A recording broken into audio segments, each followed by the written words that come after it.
Hey guys, it's Laurie from Cook Scrap Craft, and today I am back with a to-read video list. These are all the books that I'm going to be reading for March, and of course, I picked a lot.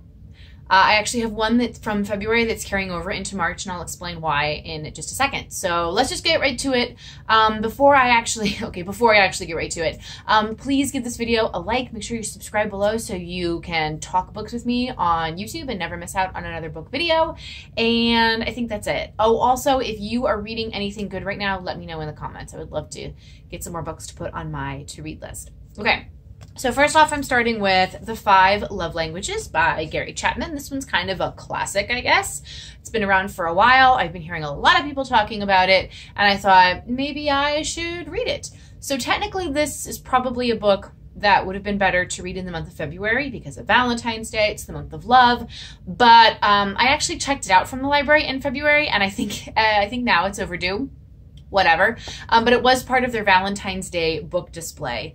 And I saw it and I went, you know what? I've been wanting to read this one, so I might as well just check it out now before somebody else takes it. So it is pretty short. I'm sure that I can get it done in just a couple days and then get it back to the library. So if you've read this one, let me know what you thought and which one of the love languages is your love language. Another random library book that I checked out because I saw it on the shelf and I went, hey, this sounds good. If you've been watching the videos, you read my blog, you know that I am a sucker for self-help books, diet books, different diets, different ways to eat healthier and what have you. And it's not really working for me, but maybe that's because I just haven't found the right program. Has nothing to do with willpower or, you know, just committing. This is by Mark Bittman. It's VB6, which is Eat Vegan Before 6. So basically, and there are recipes in here, which I'm very excited about. Basically, it's all vegan for your breakfast and your lunch. And then once you hit dinner, then you can have your meats. So it's an interesting way to look at dieting and possibly losing weight. It worked for this guy. That's why he wrote the book. So yeah. And I think Mark Bittman, he's a chef, and I've probably seen him on like a Food Network type of thing. He's probably been somewhere. He writes for the New York Times. So he's a very well-known food person in the food world. So I'm assuming that he knows what he's talking about. And again, like I said, he wrote that this diet worked for him. It was something that he could commit to and actually do. And I think that's something that everybody is always looking for when they go into dieting. They are looking for something they can actually do. Another book that is from the library that is overdue at this point is Pete Buttigieg's book, Shortest Way Home. He's obviously running for president on the Democratic ticket. I don't know if I'm going to be, supporting him right now. Actually, my heart lies with someone else. But I saw this book at the library and I said I should just pick it up now while I see it so that I don't forget. So anyway, yeah, I'm just interested in reading more about his story and what he has to say. And I'll let you know, I guess, what I think about this book after I finish it. One of the things I did think was interesting was that he's only a year older than me. And I feel like in no way, shape, or form would I be able to run a country or a city. But yeah, he's done a lot of, I think he's been pretty successful so far with his life, and he's a year older than me. And then I look at my own life and think, what have I been doing? What have I been doing?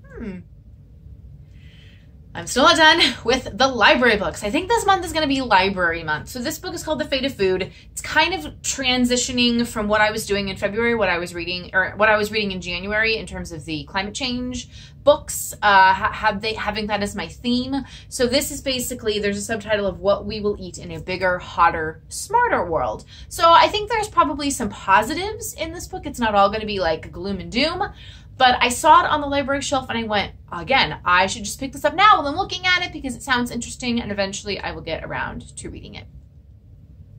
And the last library book that I have is Julie Andrews' Home. So this is her biography, but the first part of her biography. So I had actually purchased her second book, Homework, and I meant to read it last month, but then I said I should probably read her first one. And I kept forgetting to get it to the library, so I finally picked it up at the end of last month, and I will be reading this one, hopefully in the month of March 1st, and then I will officially read this one, which is upside down and backwards. So this is why this book is being carried over from February, because I wanted to read this one first, just so it's kind of going in the chronological order of Julie Andrews' life. And the last book I have is actually a review book. So this is Jean Charter's Yellow, and the subtitle is TV News Corrupted by Political Muscle. So it sounds like it's kind of a thriller, maybe a mystery. There's a journalist who sticks by her integrity and then I think she ends up losing her job because, you know, big corporation is like, oh, we told you not to do this or don't expose us, and she did anyway. So actually the woman who wrote this was formerly a vice president of marketing for Viacom, so she has some industry experience, and she's kind of taking, you know, things that she experienced through her career and turning it into a fiction book. I think the book is out. Let me check just to make sure. I think it's either coming out or it is out. I don't know if this is an advanced review copy. No, this looks like this came out last year. So if you are, you know, looking on Amazon for books to read, this could be a good pick. I will obviously do a review on it and let you know what I think. Okay, so those are the 7 books that I'm going to be reading in the month of March. Let me know what you guys are reading, or which of these books that you think sounds the most interesting to you. Maybe that's the one I will start with. Probably not, because I need to do all of those library books and I need to get them done really fast. I could just click renew on the library website, but for some reason I just never do. And since there's no fee for overdue books, I'm just kind of like, whatever, guys. So anyway, do you do that? Does your library do that? Are you like always overdue with your books and your library's just like, whatever, keep it? No, not really. So anyway, those are the books that I'm reading for the month of March. Stay tuned to the YouTube channel and the blog for reviews and more book talk. I'll try to get some more videos posted. Hopefully we'll see. That's always the goal. Till next time, happy reading.